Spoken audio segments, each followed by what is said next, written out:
잘했어요? 네. 저한테 한번 물어보세요. 시작. 이만큼. 여러분 반갑습니다. 오늘 성가대 귀한 찬양 감사하고. 장로님, 우리 성가대가 원래 이렇게 잘했어요? 아니면 최근에 잘했어요? 최근에 잘하는 거. 다시 한번 성가대 귀한 찬양.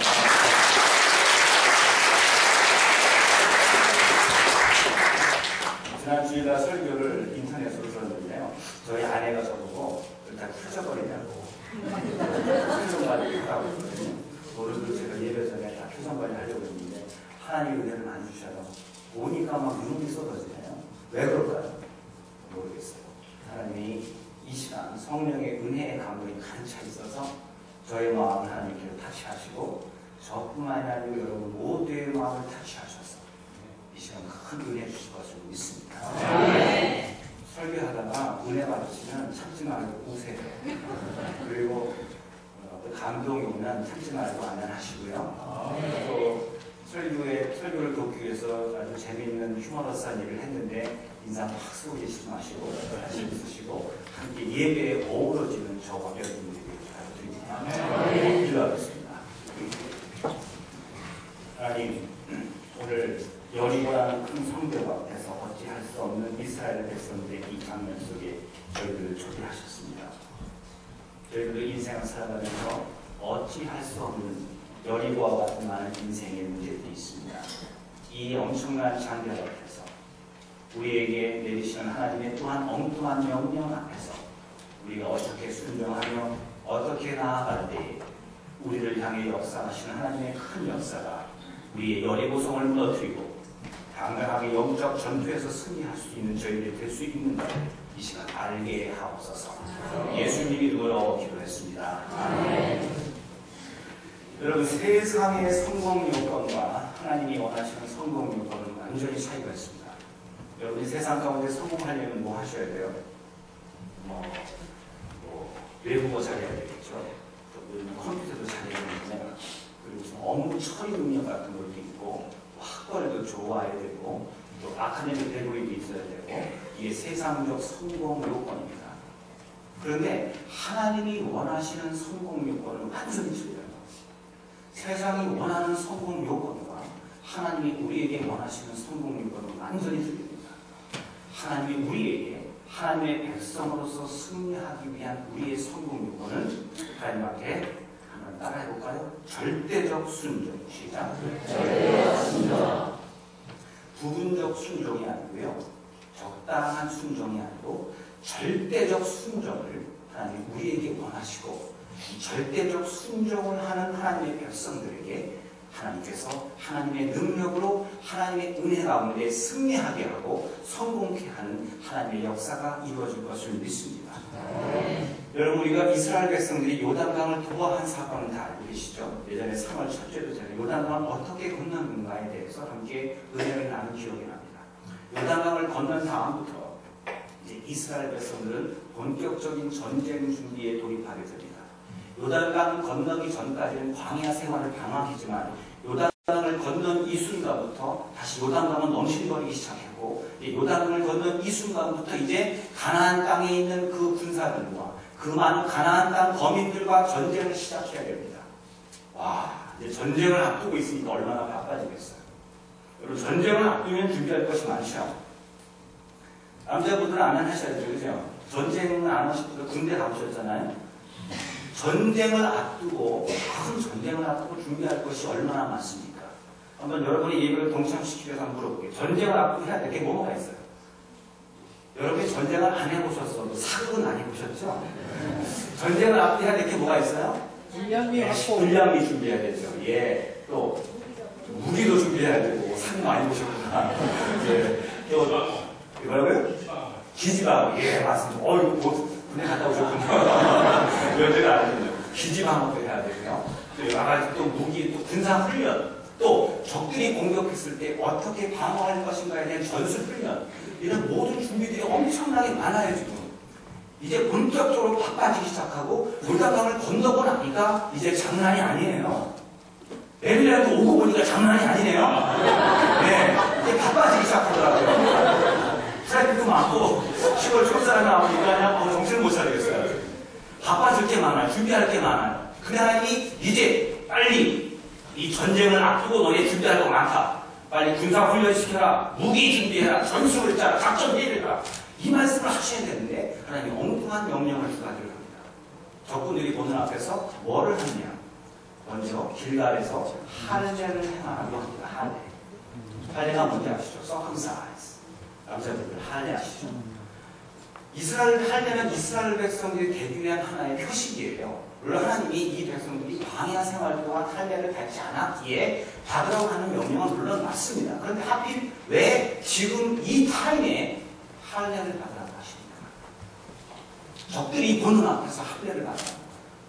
여러분 할례를 받으면 요즘은 좀 덜하겠지만 옛날에는 2주 동안 꿈쩍을 하지 못하거든요. 누워서 적군들을 보는 앞에서 할례를 받고 꿈쩍을 하지 못한다는 것은 적군들에게 무엇을 의미하느냐? 한번 따라볼까요? 날 잡아 잡수. 시작. 사실대로 혹시 마시고 적군들이 지금 이제 공격해보니까 야, 쟤네 건너구나. 한번 붙어야겠다 하고 적들은 지금 전쟁을 준비하고 있어요. 눈앞에 보이는 6마일, 한 5마일 앞에 여리고성 앞에서 근데 그 앞에서 적군들 보는 앞에서 할례를 행하라고 무모한 명령을 내리십니다. 여자분들은 이 할례가 뭔지 잘 몰라가지고 공감을 안 하시는데 내가 논문을 준비하다가 저희 아내한테 들어가서 여자분들에게 이해시켜드리기 쉬운 말로 여자들에게 할례 못지않은 고통이 뭐가 있을까? 그러니까 애 낳는 거요. 여자분들 만약에 한번 상상을 해보세요. 여자분들이 출산을 한 다음에 30분 뒤에 암벽 등반을 한다고 생각해보세요. 상상을 초월하지 못하죠. 마찬가지예요. 하나님께서 적군을 보는 앞에서 할례를 행하라고 하는 것은 마치 출산 직후에 암벽 등반을 하는 것과 똑같습니다. 불가능한 일이에요. 여러분 이런 엉뚱한 명령에 순종할 수 있으시겠습니까? 아무도 없어요. 그죠? 야, 여러분 하나님이 왜 이 중요한 타이밍에 이렇게 엄숙한 명령도 아니고 엉뚱한 명령을 왜 우리에게 내리십니까? 여러분 어쨌든 결론적으로 이스라엘 백성들은 그 명령에 무조건적 순종을 했어요. 하나님이 우리에게 때때로 무조건적 순종을 원할 때가 많아요.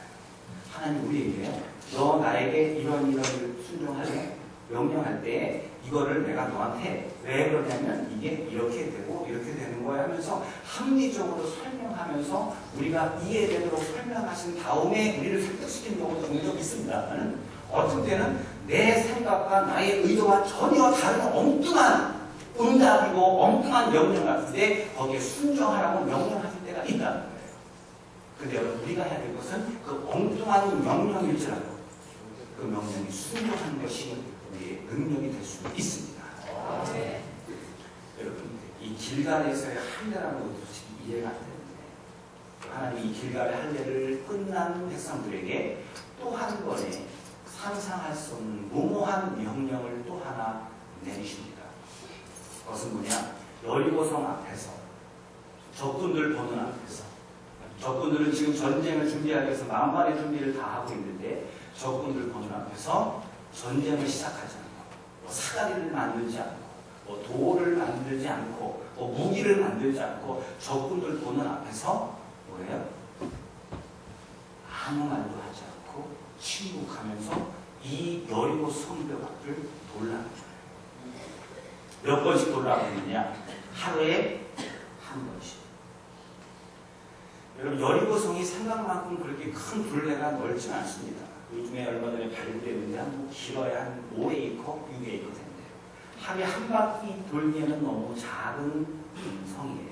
물론 큰 성이긴 하지만 우리도 한국 사람들은 한꺼번에 했다 하면 아주 그냥 끝까지 하는 스타일이죠. 하루에 한 번 돌면 감질 날까 안 날까요? 우리는 했다 하면 그냥 뿔을 뽑아야 되는 거예요. 하나님이요? 하루에 한 번씩만 돌려요. 우리 같으면 어떻게 해요? 하루에 10번 돌겠다, 그죠? 새벽에 일어나서 밤까지 10번은 돌겠다, 최소. 근데 더도 말고 덜도 말고 하루에 한 번만 돌려요. 그리고 돌 때 아무 말도 하지 않고 기죽은 소리도 하지 말고 침묵하면서 이 성을 돌려요. 여러분, 이 엉뚱한 명령 앞에 여러분 순종할 수 있겠습니까? 성을 돌 때 적군들을 우리가 좀 위협해야 될 거 아니에요?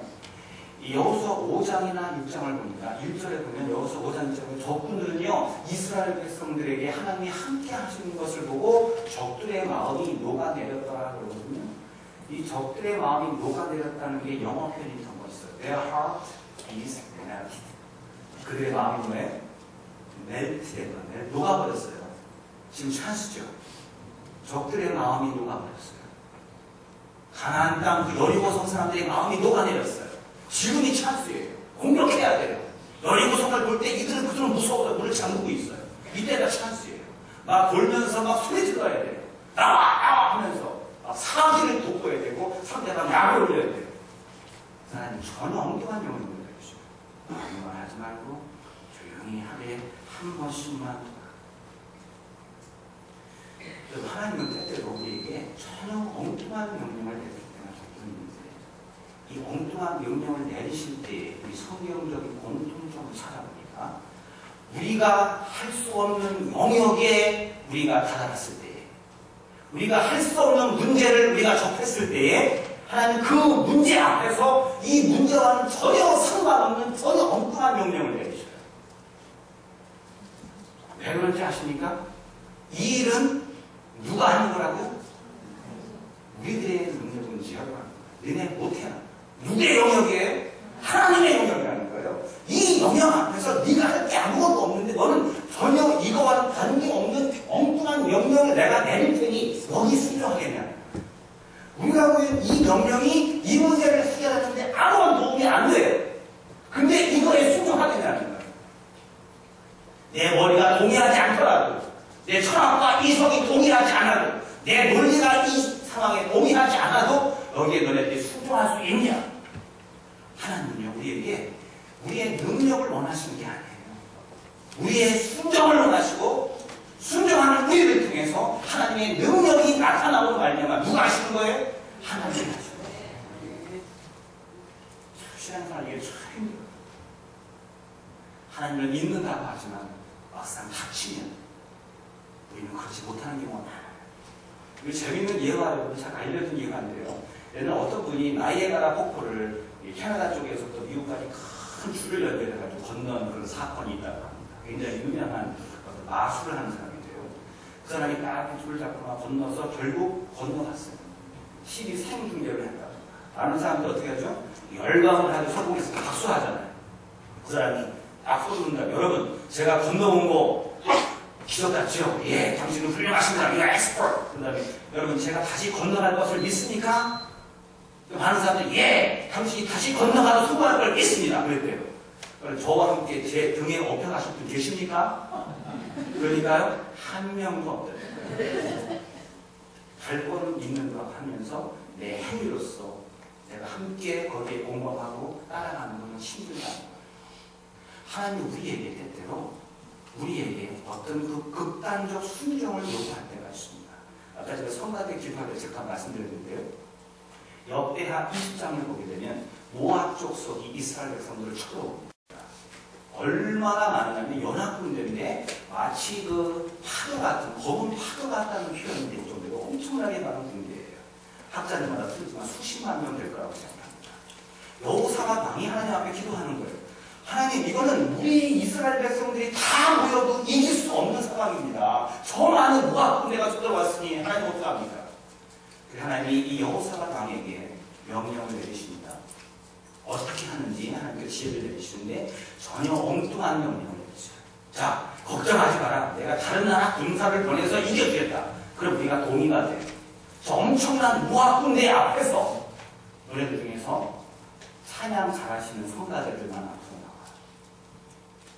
그리고 성가대들에게 찬양하는 자들에게 예복을 입히고 성가대 가운 왜 다 봤었어요? 성가대 가운 입히고 그들을 전쟁터에 앞세우는 거예요. 자, 뒤에 있는 분들은 괜찮은데 한번 성가대에 한 여쭤보겠습니다. 그리고 전쟁터에 적군들이 칼과 창을 가지고 있거든요. 활도 쏘려고 하고 있어요. 근데 남들은 다 뒤에 있고 여러분들만 성가대 가운을 입고 전쟁터에 적군의 칼과 창 앞에 걸어나가래요. 노래 부르면서, 찬송 부르면서. 할 수 있어요, 없어요? 힘들어도 그냥 있어요, 그냥 그래요. 여러분들이 총알바지예요? 많이 들어보는 총알바지. 여러분들이 총알바지예요? 근데 여러분이 혹시 총알바지 되는 거 아닐까요? 남들은 다 뒤에 빠져있고 여러분들은 앞서요. 그래요.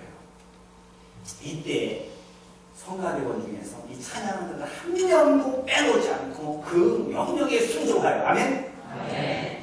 예복을 입고 적군들 앞에 칼과 창과 무기 없이 걸어나갔어요. 어떻게 됐을까요? 하나님이 준비해 주신 복병을 사용하여. 이스라엘 백성은 복병을 준비한 적이 없어요. 하나님께서 준비하신 복병을 사용하여 그 모압 군대를 다 전멸시키고 이스라엘 백성들이 그들을 쫓아가서 사울길을 쫓아가서 그들의 모든 전리품까지 뺏어오고 그 골짜기 이름을 브라가 골짜기라고 하더라. 이런 얘기가 여러분, 하나님의 이 무모한 명령에 성가대가 순종했더니 엄청난 전쟁의 승리를 가져왔어요. 만약에 이 엉뚱한 명령에, 이해되지 않는 명령에 여러분들이 저거는 잘못된 명령이야, 저 명령은 내가 보니까 저건 틀린 명령이야 라고 하면서 명령에 순종하지 않았다면 아마 그때 이스라엘 족속은 모압 족속에 전멸을 당했을지도 모릅니다. 한번 따라해볼까요? 믿음이란 순종이란 능력이다. 예, 순종할 때 하나님의 능력이 나옵니다. 지금 하나님께서 이스라엘 백성들에게 전혀 이해할 수 없는 엉뚱한 명령을 내리시는 이유는 이 싸움은 너네 군대의 힘으로, 너네 노력으로, 너네 머리로, 너네 지식으로 해결할 수 있는 문제가 아니야. 이 문제는 나 하나님의 문제야. 거기서 너네들이 해야 될 것은 나를 전적으로 믿는 믿음, 절대적 믿음. 그분이 하시다는 절대적 믿음을 가지고 따라오면 이 문제는 누가 해결하는 거예요? 하나님이 하십니다. 우리는 믿는 믿음, 절대적 순종, 이것이 우리에게 필요한 거죠. 여러분, 사실 이 말이 사실인 것이 1999년도에 브라이언 우드라는 사람이 고고학자인데 이 여리고성을 정말 발견했습니다.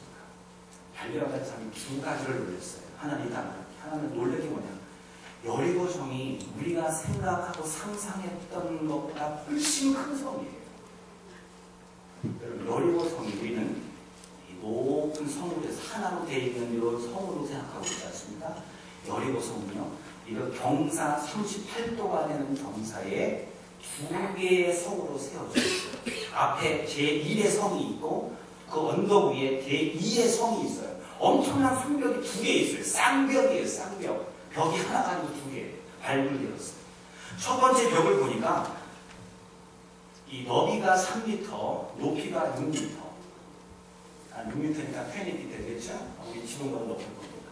첫 번째 벽이. 너비 3m니까 어른들 7명이 한 번에 쭉 갈 정도의 넓이와 높이에요. 그 정도는 뭐 6m 정도니까 뭐 웬만하면 다음잘 타는 사람은 담시기에서 넘어갈 수 있을 것 같아요. 근데요, 이 성을 넘어가면 제가 언덕이라고 했잖아요. 약간 언덕 위에 또 하나의 제2의 벽이 있는데 이 벽은요, 높이가 15m예요. 여러분, 영어가 편해요? 스피드로 말할까요? 15m면 5층 빌딩 높이에요. 5층 빌딩. 근데요, 이게 그냥 평지에 있는 5층 빌딩 15m가 아니고 언덕 38도 경사 위에 있지 않습니까? 바다 평지에 사는 이게 37m예요. 13층 건물 높이. 지금이야 13층 보겠지만 옛날에 37m의 벽을 어떻게 넘어요? 그리고 너비가, 여러분 놀라시죠? 6m예요, 6m. 넓이가. 6m를 이 브라이언 우드 하는 말이 큰 트럭 두 대가 교행할 수 있을 만큼의 넓이에요. 그런데 그 사람이 하는 말이 슬링샷. 새총으로 이스라엘에서는 당시 새총 문화인데 새총 정도거든요. 이거는 오늘날 대포로 1990년대 대포가 얼마나 큰지 모르겠어요. 그때 대포로 20발 이상을 쏴도 무너지지 않는데요. 20발 이상을 쐈을 경우에 첫 번째 벽에 금이 갈 것이고 두 번째 벽까지 무너뜨리려면 대포를 몇 발 쏴야 돼요? 몰라요. 즉 이스라엘 백성들은 대포가 있어요 없어요? 없어요. 이 성을 정복할 수 있어요 없어요? 없어요. 불가능해요. 안 돼요. 할 수 없는 사건이에요. 그리고 여러분 이 당시 이스라엘 백성들은요 애굽에서 탈출할 때 이들은 막 청동기 문화의 중간대에 겨우 탈출을 했어요. 광야 생활 40년 동안 그들은 아무런 문명적 발전을 이루지 못했어요. 근데 지금 이 지중해 연안에서 히타이트 문화를 받아들인 가나안 땅 사람들은 지금 뭘 가지고 있느냐? 이들은 지금 철기 문명을 가지고 있어요. 이스라엘 백성들은 청동기 문화인데 그것도 몇몇 사람들만 무기를 청동으로 가지고 있을 뿐 나머지 대다수의 백성들은 무기가 뭐다? 새총 그리고 이런 짱돌 그리고 뭐예요? 이런 도끼, 돌도끼 아니면 나무 작대기 이걸로 칼 가진 사람들하고 싸웁니다. 그 브라이언 그거는 이거는 새총과 대포의 싸움입니다. 새총과 대포의 싸움 누가 이길까요? 묻는 제가 이상하죠, 그렇죠? 근데요 희한한 게 이스라엘 백성들이 여호수아와 함께 가나안 정복사가 여호수아입니다. 딱 한 번에 아이성의 실패 말고는 백전백승이었어요. 새총이 어떻게 대포를 이겨요? 누구의 능력이다? 하나님의 능력이다. 근데 하나님의 능력이 행하기 전에 우리에게 요구하는 것 때때로 무활동으로 전혀 엉뚱한 명령에 우리가 순종하느냐 안 하느냐 이거를 먼저 우리에게 요구하시는 거예요. 여러분 하나님 우리에게 명령하실 때 우리가 이해가 되면 순종하죠. 이해가 되면 순종하잖아요. 아멘. 이해가 안 되면 순종해요? 안 되죠. 하나님은 이해가 안 되고 순종하는 것을 참 믿음이라고 합니다. 예를 들어 보겠습니다.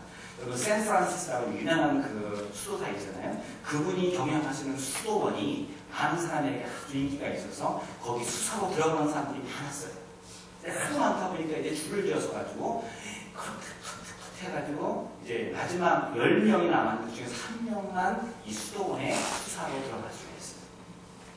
마지막 시험 과문이 남았는데 이 샌프란시스코가 딱 오더니 배추를 한 포기씩 줍니다. 이렇게 배추 아시죠?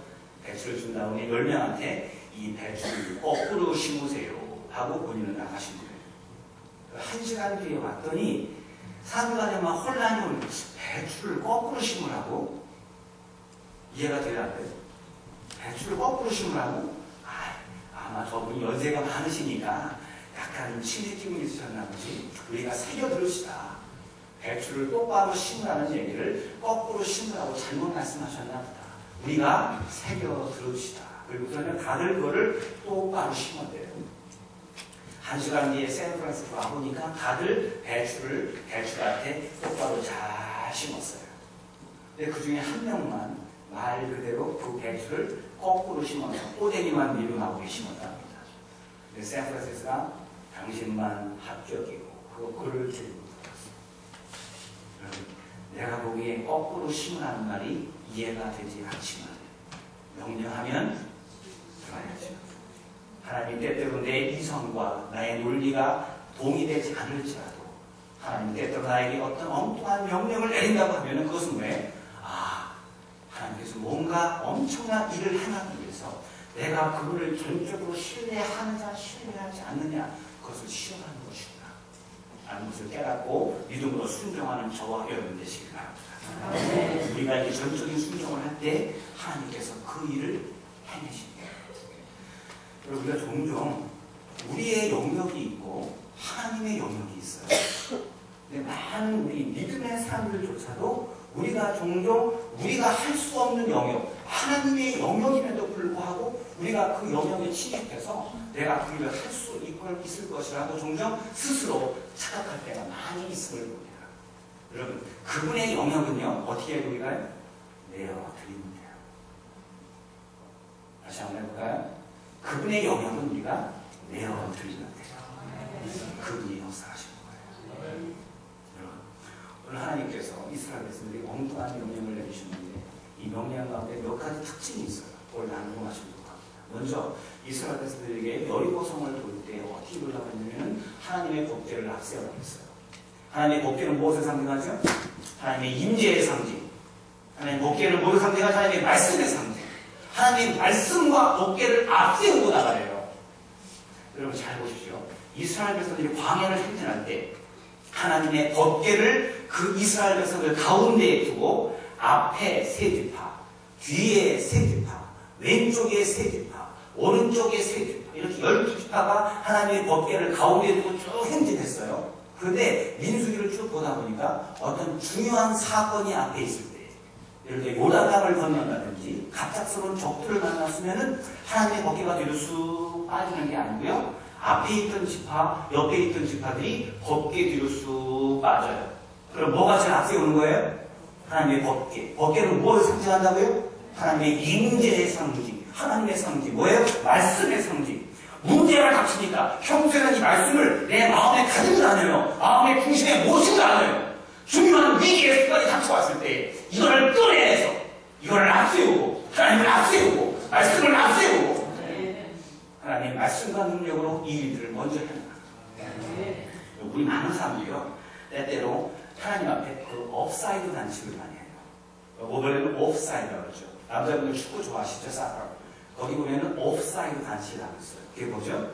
공격수가 수비수보다 너무 빨리 가서 골을 넣었을 때 그거는 옵사이드 단식이에요.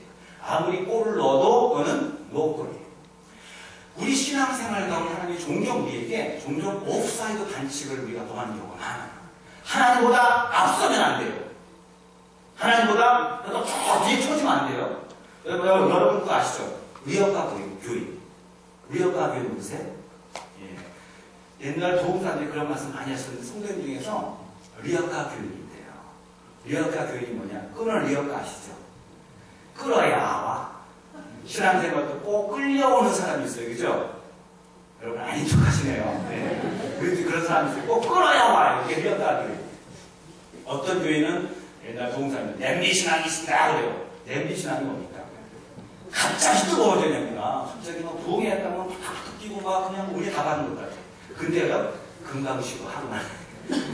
이게 냄비 신앙. 근데 옛날 동사님들이 그러면서 제일 좋은 신앙은 가마솥 신앙이에요. 그래서 가마솥 아세요? 금방 뜨거워져요? 시원하게 뜨거워지죠. 근데 금방 식어요? 쉽지 않고 교회 봉사와 충성도 마찬가지.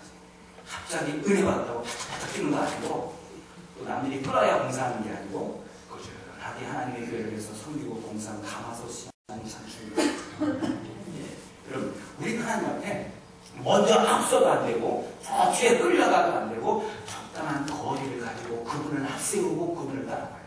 여러분, 이스라엘에서는 요단강을 건널 때에 하나님의 법궤를 앞세웠어요. 맞습니까? 아멘. 근데 얼마나 앞에 두었을까요? 이스라엘에서보다 약 2,000규빗, 한 1,000m, 즉 1km 앞에다 두고 건너갔어요. 왜냐? 바로 앞에다 보면 약 300만 명 가까운 이스라엘 백성들이 법궤가 보일까요? 앞에 사람은 보이고 저 뒤에 사람은 안 보여요. 모든 이스라엘 백성들이 다 보게 하기 위하여 법궤를 저 1km 앞에 두고 모두 그 법궤에 포커스를 맞추고 하나님의 전진과 하나님의 출정에 포커스를 맞추고 따라가는 거예요. 하나님을 앞세워 나갈 때에 하나님께서 우리에게 역사해 주시는 것입니다. 내 생각과 내 방법이 먼저 앞서는 것이 아니고 하나님의 뜻과 하나님의 계획이 먼저 앞서 그분에게 먼저 자리를 내어주세요. 그리고 그분이 하시는 그 길을 믿음으로 따라가세요. 이스라엘 사람들이 그 여리고성을 돌 때 그런 생각은 뭐예요? 야, 이때 막 소리를 좀 질러야 되겠는데, 적들을 좀 약 올려야 되겠는데, 뭐 외로움은 아니더라도 약을 올려야 되겠는데, 뭐 이런 마음을 가지고 있는데 하나님께서는 아니라는 거예요. 아무 말도 하지 말고 아무 말 침묵하면서. 여러분, 왜 하나님께서 이스라엘 백성들에게 큰 소리로 이 사기가 올랐거든요. 요단강 건너겠다, 뭐 그냥 뭐 적군들이 좀 쫄았겠다, 뭐 사기가 올랐거든요. 여기서 큰 소리를 좀 냈으면 좋겠는데 하나님께서 아무 말도 하지 말아요. 여호수아가 뭐라고 보냈냐면 너네들은 외치지도 말고 음성을 들내지도 말고 입에서 아무 말도 내지 말고 가만히 소리치지도 말고 외치지도 말고 심지어는 속삭이지도 말고. 여러분, 이게 왜 그럴까요? 우리가 침묵시라는 것 중에 한참 유행하죠. 침묵시, 마스크 쓰고 이렇게 엑스프 해놓는 걸 침묵시라고 합니다. 굉장히 이게 파워풀하대요. 여자분들 침묵시 하신 적 있으십니까? 남편분한테? 예, 남편분도 침묵시 하신 적 있으세요? 되게 하는 남자가 저요, 그죠? 한 번 해보신 적 없군요. 저도 가끔가다 이렇게 의견 충돌이 생길 때 저희 아내가 침묵시를 할 때가 있습니다. 여러분들 눈이 커 꺼지는 분이 계셔요. 목사님도 부부싸움 하나 보다. 목사님도 종종 할 때가 있어요.